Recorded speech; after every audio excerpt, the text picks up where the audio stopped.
I already introduced her yesterday, and if I introduced her the same way I did yesterday, I'd be in big trouble because I know it was hard. So I'm just going to bring up my very good friend Rita Dunaway to join me on the stage. Middle. So now I have somebody else to embarrass who I have not yet embarrassed. So the next person I'm going to bring up, most of you know her, you've dealt with her. She is the queen of the Grassroots. And she's somebody who I've known for a long time. You know, I've been in politics almost exactly 10 years now. I started way back in the early days of the Tea Party movement. Most of you know that. I had no intention of being an activist or in politics, and I was living a quiet, peaceful life, and then the Tea Party movement happened. And everything got turned upside down in our lives. In my family's life, me and Patty went from being very private people living a very quiet life in the country in Grass Valley, California, to national public figures in a very short period of time. And it's very disruptive when something like that happens in your life. You know, you see people on TV and stuff happens and, you know, they get risen up and you might think that's so exciting and there's a bunch of excitement involved in it and it's fantastic, but it turns your life upside down. And so during those times, you're looking for the people who can be the anchors, right? I'm really blessed. I have an incredible family. Guys, most of you had a chance to meet my parents. They're here, incredible people that gave me the foundation, right? For the parents, where are you, Mom and Dad? Where are you guys? Right back there. That's my foundation, right? You guys, most of you have seen my kids or met my kids. My wife is, where is Patty, by the way? Where's Patty? Is Patty in the room somewhere? No, she's hiding some. She's actually doing the real work. So you guys know Patty, obviously, was one of my foundations. And then, obviously, you go broader, you cast the net a little bit wider if you're blessed like I am and you seek good friends. People who can be your anchor points, people who can be your buoy when you're sinking. And that, in the Tea Party movement, one of the most amazing things that happened to me was because it was so tumultuous and it was so fast and so explosive that there were a core group of people that I drew around me that I didn't know before the Tea Party movement, that became my friends in battle, my friends in the foxhole, people that I could count on in the fight. And in Northern California, as the Tea Party movement grew, it became too big for us to handle. And I started doing stuff nationally and traveling around the country. And so we had held a huge rally in Sacramento, California. About 20,000 people showed up. It was an incredible success. This was kind of the height of Tea Party days. This was in early 2010. And so after that, I knew that I couldn't do the Sacramento kind of Tea Party stuff anymore because I was traveling. I was not doing a service to the local movement. So we held a big celebration dinner. And we brought all the people who had helped put this event together, kind of like this, only a lot smaller. And we had about 20 people who were a core group that had helped put this event on. And so I threw this party for them at this nice restaurant just to thank them for everything they did. And at the end of the dinner, I got up to give a speech, and my speech basically went something like this. Thank you all so much for all you've done to help grow this movement. I quit. It's pretty close. And luckily I had cleared with somebody who was there, a couple, Ginny and Rapini, and said, I need you, and can you take over? Because I have to go do other things, and I can't just leave this. And they were more than willing to step up and to make it happen. And it was incredible what they did. They were so much better than I was and so much more talented than I was, as it usually is when you vacate your seat and put other people in it. They grow beyond anything you could have done. And they built the Northern California Tea Party movement something just extraordinary. Ginny personally started more Tea Parties than any person I am aware of in the United States of America. She personally had a hand in starting 31 Tea Party organizations at the height of the Tea Party movement. Incredible, right? So she was with me the whole way. She came with me into Tea Party Patriots. She was on the board of Tea Party Patriots with me.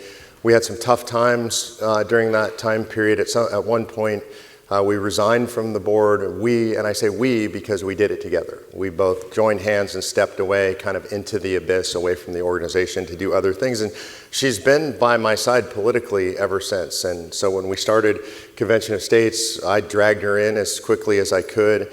and she is our national director of Grassroots, right? A lot of you guys know her and love her. She is, in my opinion, the best, this is a big thing, the best grassroots activist in the United States of America. So these are all the work things about her, right? She's a tireless worker. She's incredibly organized and efficient. She's got a heart bigger than anybody I've ever met. She's one of the most incredible faith mentors I've ever had in my life.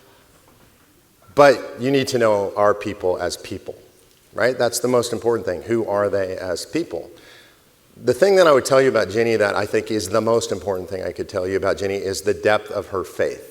And when I was a seeker and when I was looking to find my light, when I was looking to find Christ, she was one of my mentors in that process.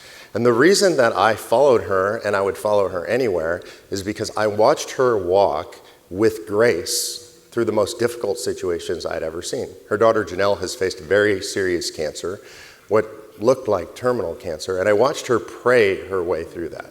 I watched her lean on God when most people would be angry with God. I watched her turn to the Lord when many people would turn away from the Lord. And I watched her do it with peace. It was the most amazing thing I've ever seen. If you want to see what it looks like to walk through fire with a smile on your face because you know the Lord is by your side, then you should watch Ginny Rapini. It's my honor and privilege to bring my good friend Ginny Rapini up to the stage.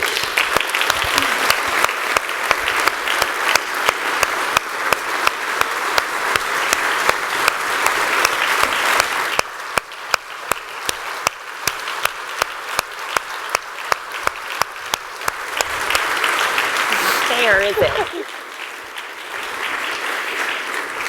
I know you'll get even with me someday. So one of the things I want you to see, and the reason I do this is because we love each other. This team, there's just a deep respect and abiding love that we all have for each other. There's about 40 people on the national staff now. This is the way it is with all of us. If you don't like mushy, you probably wouldn't fit into our staff very well, as you can tell. And so that's something I want you to see, and I want you to see where we come from, kind of how we operate inside. At the national level, we have what we call the executive team, and that team is made up of people who are slaves to the cause, willing slaves to the cause. We've chained ourselves to this ship, and we'll sail with it as long as it takes. And so you're looking at 3 of us, or a few more. You've met Robert, Mike Ruthenberg. All of you know Mike Ruthenberg. Mike is responsible for putting all this on and keeping it running. Mike right here in front, please, round of applause. And so the 5 of us are pretty much chained together every day, and our communications start, well, sometimes they don't stop in the middle of the night. I was going to say they start, but I know we use Slack to communicate. I hope a bunch of you people use that, and there are Slack messages flying at 2 a.m. and 3 a.m. and 5 a.m., and you just get them when you can, and sometimes it's on Saturday night when you're out to dinner with the family, and a lot of times it's Rita's at a tennis match giving us the blow-by-blow, and we're asking her for legislative advice in between sets. And so that's how we work. And so part of what I wanted to do in this section is to give you a chance to see what it's like inside, how we work together and the things we do, and give you a chance to get to know these folks a little bit better. So I'm going to ask them some questions. Part of it is to let you get more intimate with the national team. One of the things I worry about as the organization grows is that we get more distant from everybody because there's just so many of you. And so one of the reasons these meetings are so important, this kind of stuff is so important, is so that we know each other, right? And so that you know our hearts. Because we can be this big, powerful organization, and if the heart doesn't carry through, we fail, right? So we have a mission, and our mission, obviously, there's a political mission. The idea is that we call a convention of states, but it's so much bigger than that. And one of the things that I want you to know that we're committed to always is to give you guys a place, a way, a meaningful path to engage in political activity where you, personally, you in your own activities have a chance to save the nation, and where you're attached to something much bigger than yourself. This is important. We're all attached to something that is bigger than ourselves. We're seeking something beyond our own glorification, our own ego, our own power. We're going to give you a place, hopefully, that will always give you a meaningful path to change the country, to save the country. In this case, to call a convention of states. But there's a lot more than that. We'll talk about that a little bit. So I know you've been up here already. I'm going to start with Ginny, if that's okay with you. and he has not given me any idea what this is about. And she hates And I that. gotta say, you said that you felt like Kermit the Frog in these chairs. I feel like, does anybody remember Laugh-In? And you remember Lily Tomlin sitting in that chair? I feel like her right now. It's the throne. You kind of get lost in this chair. Yeah. The chairs were made for giants. Pete Hegseth. So, Ginny, I want you to talk just briefly about what got you started in political activism, a little bit about your background, and then you became virtually a full-time political activist. How did that transition happen for you? Well, I can't say that I was never involved in politics prior to the Tea Party. I was involved in the pro-life movement and, marched in parades, and I remember coming to the Capitol when James Dobson was here about SB 7 way back with regarding parental consent. And so I would write letters to my legislator. I would call them up, but there was no guidance to do anything more than that at that time. And I was always politically aware, and then the Tea Party came, Obama and Obamacare, and it just seemed like everything was unraveling with our nation and our Constitution. And we went to that first rally. That was in 9, not 10. 9. And it was amazing. And I heard this guy speak, and I said, he lives in Grass Valley. That's 20 miles from us. We got to find him. So he's an attorney. He'll be in the phone book. No, he's not. And I was very well hidden at the time. He wasn't anywhere. I had to find someone halfway down the state who knew his parents that got us hooked up with his parents that got us hooked up with them, and then the story was over. So when you got engaged, I think one of the most interesting things about how you got engaged is it's like immediately you were all in. And I know I hear that from a lot of activists that they weren't necessarily doing anything organized. Maybe they had participated in a few things like you, but then they found the cause, the thing that ignited their fire, and they were just 100% in because, you work more than full-time. Thank you, Del. I appreciate your patience.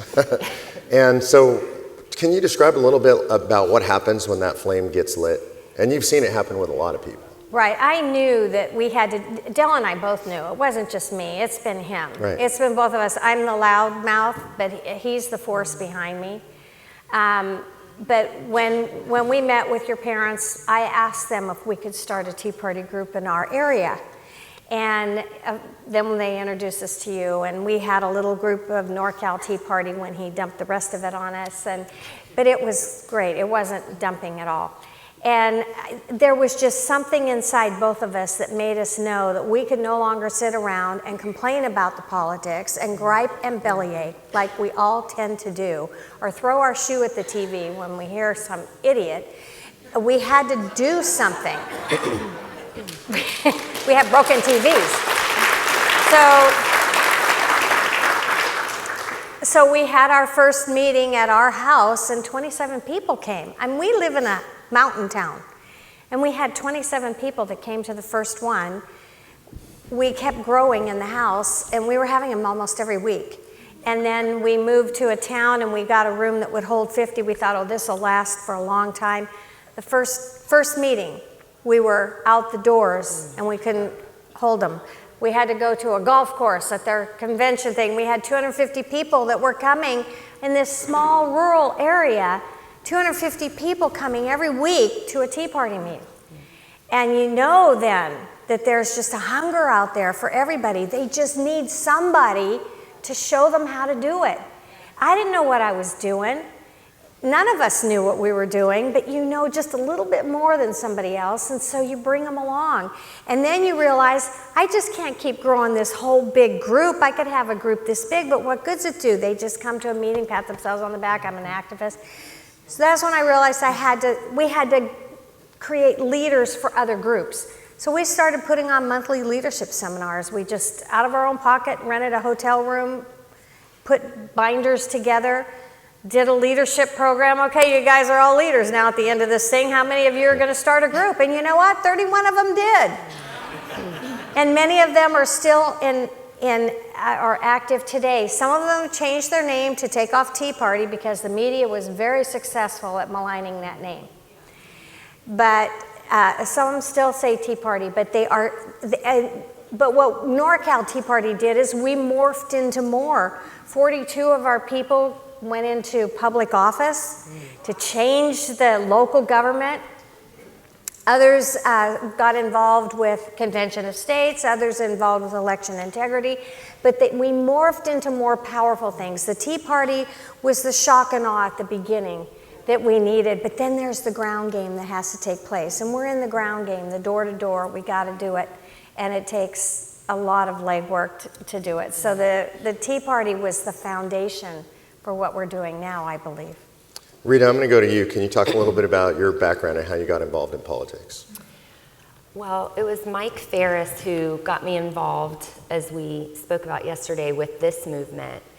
And I call the time that I met Mike Ferris as a providential intersection in my life, right? We've all had those. We can look back and see this was no accident that I met Mike when I met Mike. It was totally God's doing. And the way I met Mike was I was writing a Supreme Court amicus brief at the time on behalf of several members of the Virginia General Assembly in a case. And one of those members looked at the brief and he said, you know, I really want my name included in this, but I'm not an attorney, so would you please get in touch with this person named Michael Ferris and have him read it over, and if he's good with it, then I'll sign on. So I called up Michael Ferris and we did the brief thing, and then Mike went on and said, I want to tell you about this project I'm starting up, Convention of States project. So he told me all about it, and I have to say, my first reaction was that I was a little bit embarrassed that as an attorney, I really knew nothing about the Article 5 convention process. It had never been mentioned throughout my 3 years of law school. So it was all really new to me. But I tell you, while I was in law school, throughout those 3 years, I always sort of had this nagging sense about constitutional law that I must be missing something, because I can see what the Constitution says the federal government is supposed to be doing, and then I read the newspaper and I watch the news and I see what is actually happening in Washington, D.C., and they're just not the same. There's a disconnect. And it had bothered me for a long time. So I was really excited after Mike taught me about the Article 5 convention process and what he was doing to start this project, because it was totally logically compelling to me that this was the answer. If the problem we have is caused by primarily these bad interpretations of the Constitution by the Supreme Court and Congress and others, and that's what has caused so much of the dysfunction. That's what has caused the disconnect that had always bothered me so much. It was just totally logical that the answer was to use the Convention of States project and fix that. So that's how I got involved. What did he tell you you were going to do for Convention of States? I've never asked you this question. Yeah, he didn't. Yeah.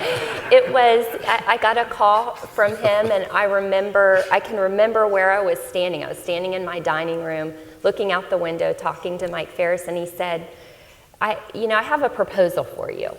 I know you stay at home and your family's your priority, but we would really love to have you on our national team. We'll take you for as many hours as you can give.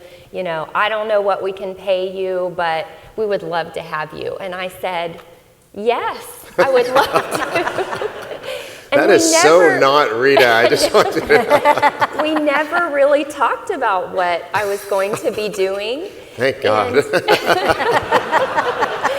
We sort of figured that out as we went along. What did I tell you that you were? Oh, I'm so glad you asked me that, because I gotta tell you guys, because there's some of you in here. Bryce Barris is one of my very first recruits when I came on board, and we didn't have anything for you to educate you. We just said, figure it out, which is exactly what you said to me. I said, well, what's my job description? He says, I don't know, you'll figure it out. Yeah. I do have a history of doing that, I have to admit. Mainly because that's the kind of job description that I like. So, we do have job descriptions now. Thank you, Mike. I appreciate and we that. even have manuals. We have manuals, and we have COS University. Rita, can you talk a little bit about now that you do essentially have a job description, at least one that came out of working, what is it that you do for Convention of States? Well, first of all, I have to say that I do what I'm needed to do. I work where I can be useful. I love feeling useful. I get so much gratification out of that. But my job description that goes with my official title has to do with just having the big picture of what's happening legislatively across the country and being sort of the repository for your state strategies, any legislative movement, where the legislators stand, where leadership stands in your states, so that when Mark slacks me and says, hey, I have a radio interview in 5 minutes. I never do anything in the last minute. I give her at least 5 minutes notice. When I get those messages from him, you know, he has a radio interview in this state, what can I tell them about what's happening right now in this state? I can give him that information so that he doesn't have to go, you know, to different people for different states, and I can sort of be the central repository of that. I think you'll be pleased to know those state strategies that you all work so hard to come up with, that you take time out of your day to go and meet together, or you know, maybe you do it by web conference, but you develop a state strategy. I study every one of those documents when I get it, and I think through, is there anything from national that we can add to this, or that we can do to help make this happen? I coordinate sending Mark or sending Senator Coburn into your states for legislative testimony. And every single morning during legislative season, the first thing I do is get up, go to my computer. This is after my cup of coffee. Go to my computer, and I go through every state where we have pending legislation, and I check to see, has anything happened with it? Has something been posted overnight as far as a committee hearing or anything else that's going to take place? So that's mainly what I do. So I want you guys to think about how extraordinary this is, that there is a single point of contact inside the organization that knows everything legislatively that she has been told or that she can research that's going on in every single state. And this is incredibly important for all of us, right? Because all of these things intersect, not only in your own state, but among the states. Because Rita has to figure out, you know, where do we need to send Mark? Where do we need to send Tom? Where do we need to send Alan West or anybody else who might be traveling for us? Where do we need to send Robert? Where do we need legal help? Where do we have a drafting issue? You know, she catches things like the legislative drafter has misdrafted our resolution.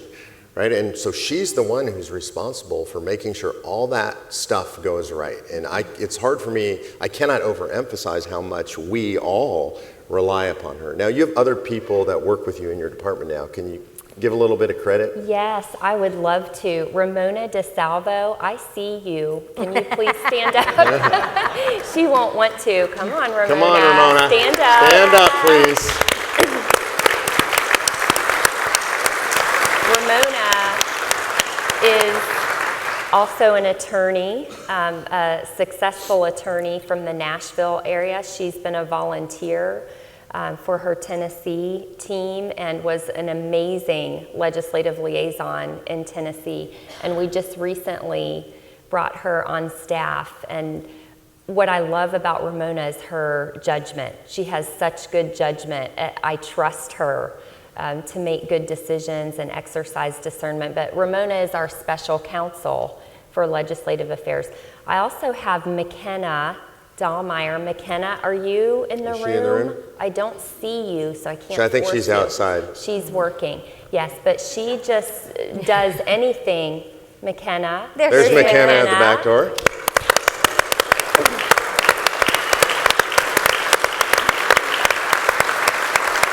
By the way, McKenna is a sophomore at Texas A&M. So any A&M folks in the room? There we go, at least one. McKenna does anything we ask her to do. Not only Ramona and I, but she also helps everybody else on our staff and just does whatever needs doing. So we really appreciate her. Thank you, McKenna, for all that you do. And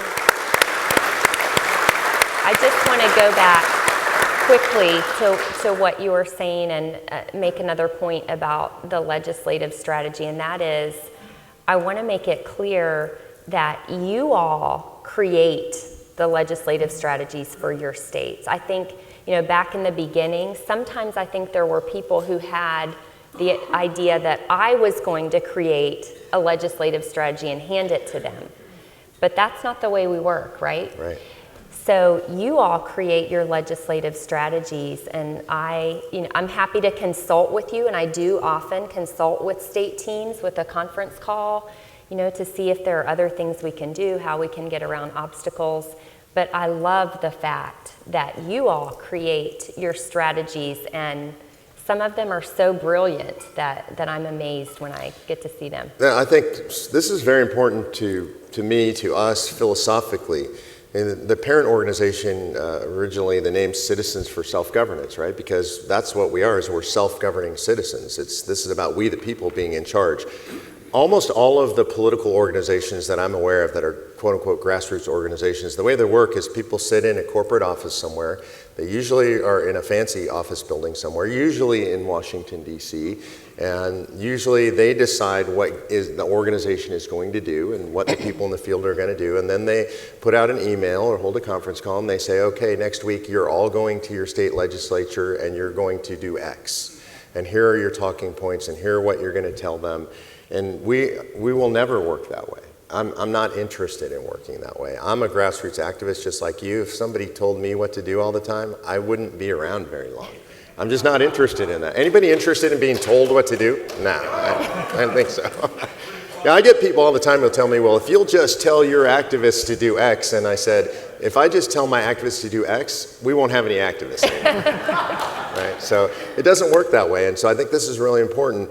And there's a big burden that we place on you, right? This is not, it's a two-way street. We have a lot of expectations of you. And I know sometimes it can seem overwhelming. The LMS has to be filled out. The follow-up tool, you have to be all over that. You have to be keeping track of your numbers. And all of these things, we want you to remember, all you're doing is reporting what you're doing to us so we just know. And so that we can look and say, can we help? Is there something that's missing? Do we need to provide resources? Do they need assistance? Our job is to serve you. That's what Rita is here for, is to serve you legislatively in your states. I'm going to switch over to Ginny, really on the same subject. What is it that you do for Convention of States exactly? Well, again, we do whatever we're asked to do, and we don't have boundaries of, oh, well, that's not my job description. The only thing they never ask me to do is anything that involves technology. They're afraid of that one. My job is to help build, grow a healthy grassroots army, because does anybody know what the mission is?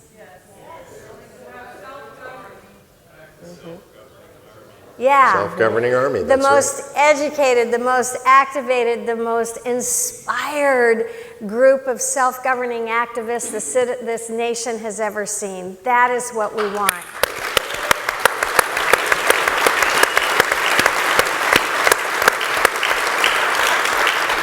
And so my job is to work with the grassroots to not only, and what we call it is reach, teach, and activate. We need to reach out, but we're an organization that is so different than even the Tea Party, they came running to us too. But we have people who come to us. I mean, we have people that go online and fill out an application and say, I want to be a part of this. I want to help. I want to volunteer. They're coming to us. And it's our job to get back to them and to reach back, to draw them in, but not just draw them in and let them go, but to draw them in and make a self-governing citizen activist out of each person. And We won't do it without that. We will never succeed if we do not build that army. It has to continually grow, but they have to be activated. We're not just interested in numbers. Mark talks about this a lot, that a lot of organizations have a greater database than we do. But that's all they have is a database. They have a list of names, and there's no connection to those people. The people that we have, we're connected to, and we need to continue to draw them in and to activate them, to teach them. So my job is to work, I work with a lot of people, but I have a handful of people that work really close with me, and I'll tell you one who is just amazing, that's been gifted to me, and that is Jason Gerard. Where are you, Jason? Where are you, Jason? Where's Jason? Where? Is he hiding somewhere? Jason. We'll drag him in and recognize him a little later. Well, you guys all know Jason. He is now on the Tuesday night district captain calls with me, and he is, I just sit back and watch that kid. He is amazing when it comes to the grassroots. But the thing that he helps me the most with is gathering the numbers. Now, I don't ever want us to think that this is numbers, a numbers game. But we can't begin to measure the health of our teams without understanding those numbers.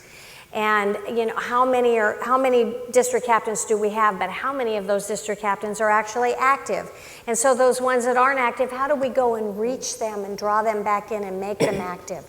And Jason is the guru when it comes to being able to analyze that and figure out where you guys need help.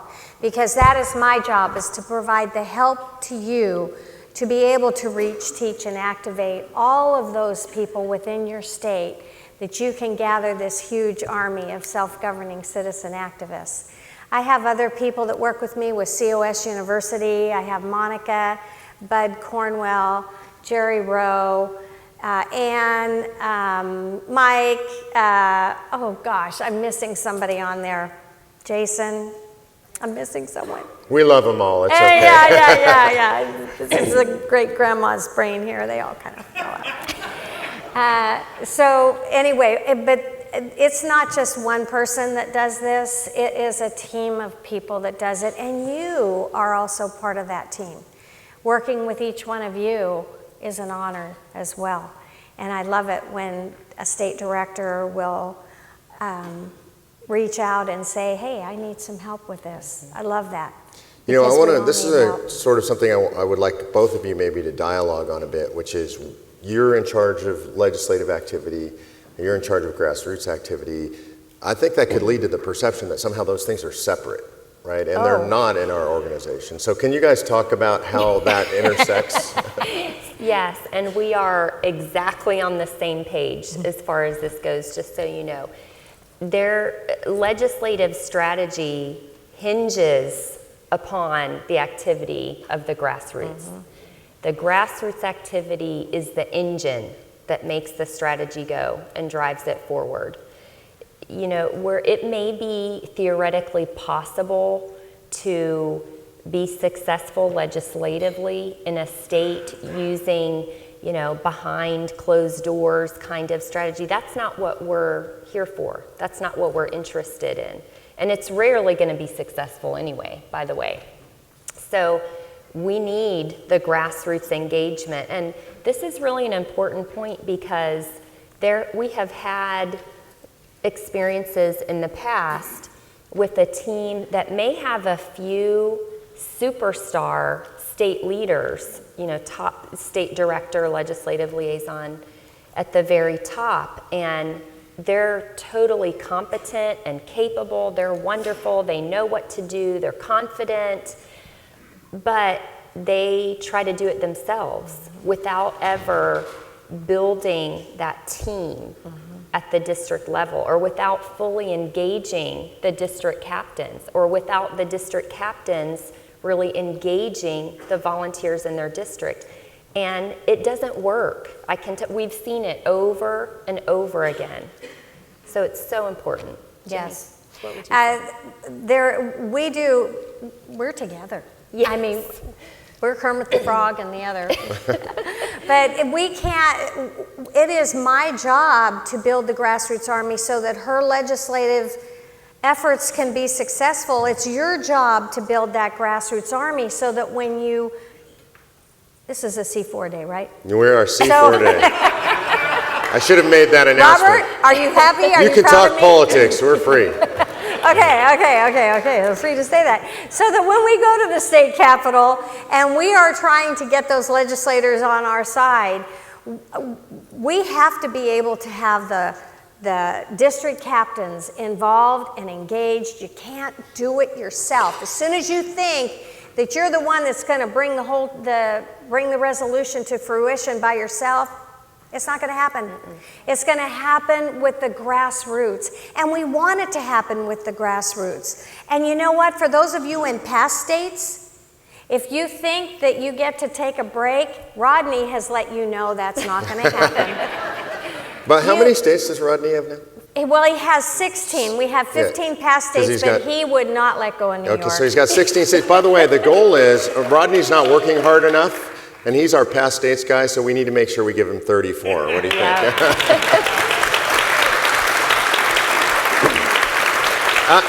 So I want to say something about the synergy of the two of you working together, these two departments working together. I feel it at the point of the spear.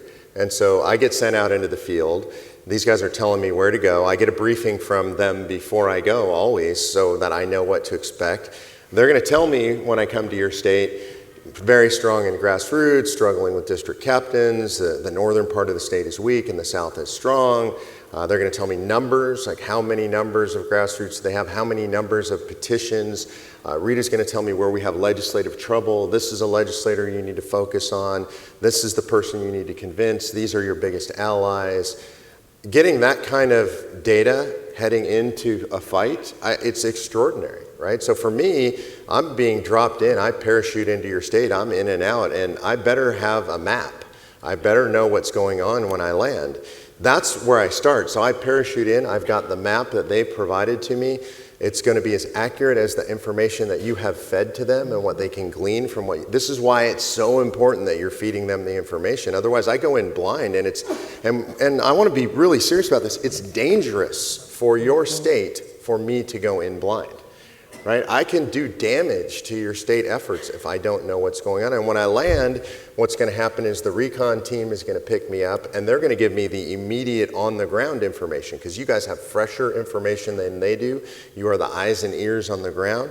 You're going to have a legislative liaison that knows moment to moment what's going on in your legislature. So you're going to bring me into the fight, that immediate recon team. You're going to take me to the legislature. You're going to tell me, Rita wasn't 100% right because some stuff has changed in the last day and a half. And they're going to tell me, you know, Ginny had a good picture of the battlefield, but we've got 2 new district captains in this important district. All of this stuff plays together when I come to your state. And then the last thing I want to say about how this all works together when I come to your state is when I come to your state, there is only one person or one group of people who are in command of what happens when I'm in your state. Just one, you, right? I'm not in charge when I come to your state. I don't want to be. I won't take charge when I come to your state because it's your state and I don't know what's going on. Right? You know what's going on. If you don't, we're all in trouble, right? But what I expect of you when I come to your state is that you will use me, that you will say, this is what we need grassroots-wise. This is what we need you to speak to the grassroots here. We need you to motivate more people to be DCs. I'm like a jukebox. Put the quarter in, I'll play whatever tune you want me to play. But that's my job, is to play the tune you want me to play. Same in the legislature. I don't know who to meet with. I mean, Rita might tell me some people, you might tell me, no, we got that guy. You don't need to spend time with him anymore. And so we count on you guys. We get the information from you. They feed it to me when I go into state. We put it into our plans nationally. Another thing I want to say about what they both said is we have resources, right? We are incredibly blessed. And I would say in large measure because of Patty and the development team. Is Patty in the room yet? There's my beautiful wife, Patty. She's Senior Vice President of Development. She's got an incredible team of development people around her. They raise the money that make these kinds of things possible. By the way, you're having a good time? You can thank Patty. She raised the money to make this happen. Diane Gomez. Where's Diane? Diane, trusty right hand there, making it happen. By the way, former state director of Indiana. So if you want to know what happens if you're a really incredible grassroots activist and your state passes, then we are going to make you work harder and put you to work for national. You are not done. That's a warning to your spouses, too. Hey, Mark, can I ask you a question? Please. So I'm thinking back, you probably remember the details of this better than I do. It's a little bit hazy for me right now, but I remember earlier this year, we sent you to West Virginia. We needed you there for a committee hearing, but the time and day of the committee hearing was sort of up in the air. It kept changing. We kept hearing different stories. And the problem was we also needed you the next day to be in Utah. And it was essential for you to be there. And I remember you sending me through text message a picture of what you were eating for dinner as you were sitting in the Capitol at West Virginia, just waiting for this committee hearing that we hoped would actually happen. And you were eating like a Snickers bar or something. It was worse than that. vending machine, a honey bun, and a Mountain Dew. Because the Capitol was actually locked. So Yeah. if he had gone out to get something, he wouldn't have been able to get back in. So this is the kind of sacrifice he's making. And then, of course, with the trip to Utah, we're on the phone and he's saying, should I go ahead and go? I know I have to be in Utah. So finally, I was able to find a flight from Columbus, Ohio that would get him to Utah in time, but that meant that he would have to go rent a car and drive from Charleston, West Virginia to Columbus, Ohio to get on a flight to get to Utah the next morning. And this is all in the middle of the night, and he's powered by a honey bun and a Mountain Dew. And so what I want to ask you is, how do you do it? What keeps you going? They do. It's really simple. Look, so I know when I come out and I hang out with you guys, I'm always upbeat, and that's because when I'm with you, that's how I feel. I'm not always upbeat. It's not always easy. That particular trip was really hard. I mean, you had to kind of smack me around a couple of times and get my attitude straight.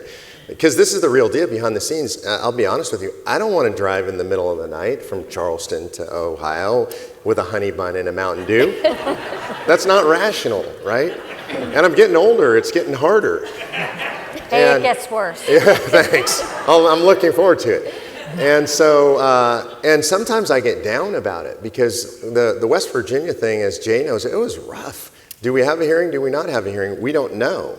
Right? We didn't know if we had a hearing. We certainly, and I think that night, miracles took place that evening, right? So not only did we not know whether we were going to have a hearing or not, then the hearing gets called, and we know we're going to have a hearing. We don't know if we're going to get heard, right?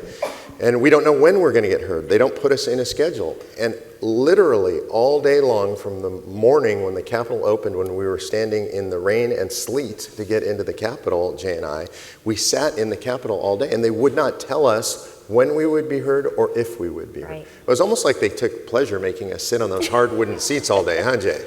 Yeah, they did. And that's right, Tom says they did. And so we sit there all day, and the committee's hearing this and that, and they're shuffling things around, and we've told them that I have to leave to go to Utah. And it feels like they're just trying to drag it out until I have to leave, right? And Jay and I are talking, and we're looking at the committee, and we do not have the votes. We can't figure out how we're going to get there, but we also know that if I'm not there to testify, it's impossible. Like there is a tiny, maybe somehow a miracle happens, but if I'm not there, I'm probably not even going to hear us. Well, and the reason for that, just for background, is that in this particular hearing, they would only hear from experts. So they would hear from Mark because he's an attorney, but at that particular they wouldn't let Jay hearing, testify or anybody else, and so I had to be there if we were going to get any testimony. And so finally, I think around 9 o'clock at night, they called us up, and it started terribly. It started because they called us with U.S. term limits folks, right? And so they asked for an expert, and they called the U.S. term limits guy up there, and they said, so how many states have passed this thing? And he said, I don't really know. And like, well, do these applications have to be the same? And he's like, I'm not an attorney. I'm not really an expert on this. And I'm sitting here thinking, oh my God, he's gonna crash us. Like, he's the expert on Article 5. I'm sitting there literally 8 feet away from the vice chair who's asking these questions, thinking, I've been here all day. They've got some guy who has no idea what he's doing, answering the questions as the expert, and we're going down in flames. And this is how my day is going to end before I take my honey bun and Mountain Dew and drive to Ohio, right? And thank God, and I do mean thank God, the vice chair looks at me and says, do you know something about this stuff? Because I think you know something about this stuff. I'm like, yes, I do. Thank you. And so he called me up and I was able to answer all their questions. And when the vote came, unbelievably, the vice chair, who had never been willing to commit to us, who was as just slippery as a vice chair could possibly be, broke with the chairman. To his credit, voted against his chairman, who voted against us, and was the deciding vote. And we passed that committee. And so there's two things about that that are really important to me. One, that's providential, in my opinion, right? I didn't want to be there. Rita had to coax me to be there, pat me on the back when I was having a temper tantrum. And I was there, but I was there because I was supposed to be there, right? And so I was willing to be there.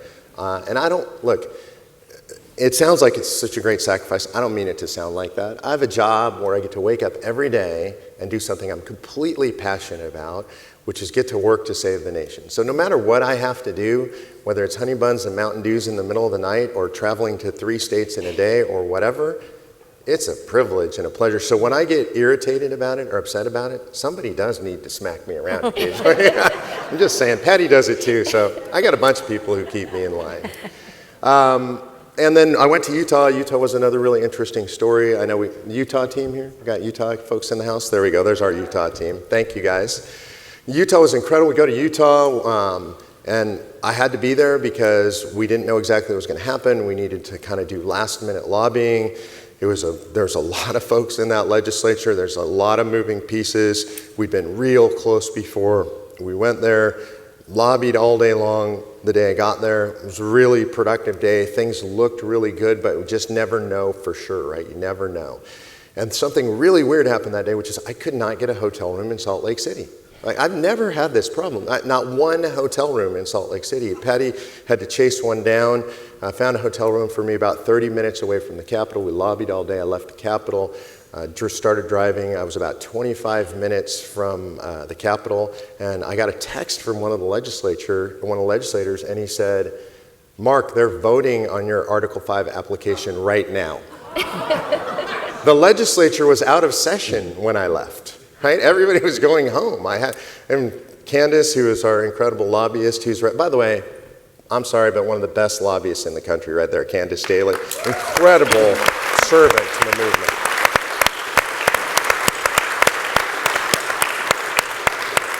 Not all lobbyists are bad, so there's one of the good ones. Anyway, so I got this call. I pulled off the highway. I threw the iPad on so I could watch what was going on. I turned around the rental car. I drove back to the Capitol. And about halfway back to the Capitol, man, a procedural move, call the vote, boom, I'm on the highway. We pass. I was a little bit frustrated, to be honest with you. I mean, I really wanted to pass, but all that years of work, and I didn't even get to be there. None of us got to be in the legislature. All the grassroots, we were all at home. Everybody was gone. Thank God for the Utah legislature. So I see that we're about out of time. This is what I would like to close with on this section, which is to let you know what you see up here and the way we feel about you and the way we feel about each other is the heart of this organization. This is really what this organization is all about, which is we serve, right? We love each other, we serve each other, we take care of each other. It's incredibly important to us to do that. It is also amazingly satisfying. I've said it before, I'll say it 100 times. I've never worked with a team like this. And when you have the opportunity to do that, you are way better than just yourself. Right? This team is so extraordinary. I think we're all good in our own way, but together we are extraordinary. And if you model this, if you in your own state teams model the way that we work together, I have no doubt you too will accomplish miracles. So thank you guys for being up here with me today. Really appreciate it.